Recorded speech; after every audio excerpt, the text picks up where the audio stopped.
The Browns and Joel Bitonio have agreed to move their void date to the start of the league year for Bitonio's contract.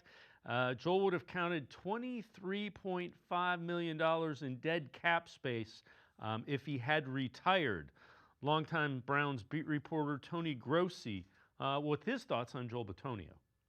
I thought he would retire at the end of the year. I thought his emotional exit interview with the media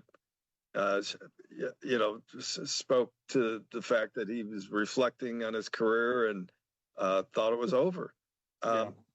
Now, this maneuver, moving the void year deadline back, leads me to believe that Bitonio is thinking about coming back. And what has changed since then? Well, he's been healthy. It was one of his healthiest seasons. I mean, he's the only starting offensive lineman. He's the oldest, but he's the only one who played through 17 games. And not only that, it's not like he was dragging he's always had a back issue that rears up in November and December, but it's not like he was playing through an injury. He said at that exit injury, he's felt better than he had in the last couple of years. And I think the addition of George Warhop as offensive line coach might help him persuade to come back. Joe Thomas speaks so highly of Warhop, and offensive linemen are attached to their position coach probably more than any other position. Yeah. So I think there's a chance. He would do him a great favor because that would be one less starting job the Browns would have to worry about. And again, it's not like he's been like Conklin where you can't depend on him to get through 17 games. I mean, he plays. Yeah. He's one of the Iron Men of the league. So he'd do him a great favor. And also, if he came back, they would redo, his contract, and it would create cap room on his contract. So welcome in Lance Reisland from the Plain Dealer, cleveland.com. Lance, Bitonio was still productive. He's probably their best offensive lineman last year. Well, there's two things. One is he's not playing he's not just hanging out. He's playing at a very high level.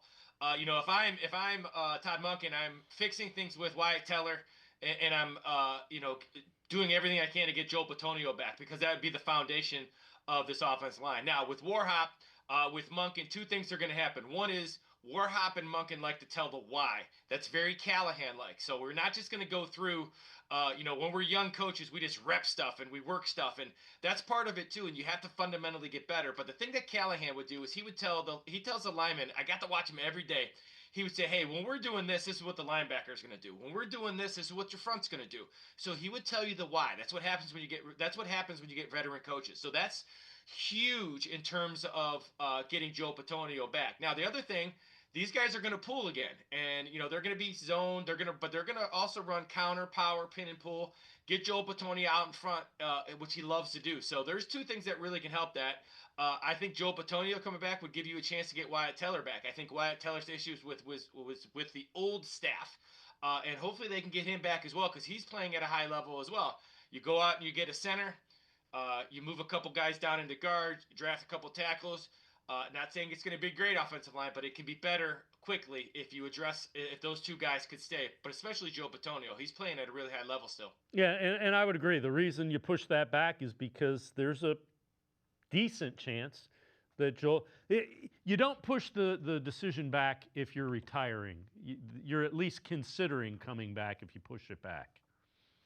Well, everybody says, why do you want to do it? Because football, it's always, as my dad said, it's sometimes a sickness, right? We can't get it out of our system.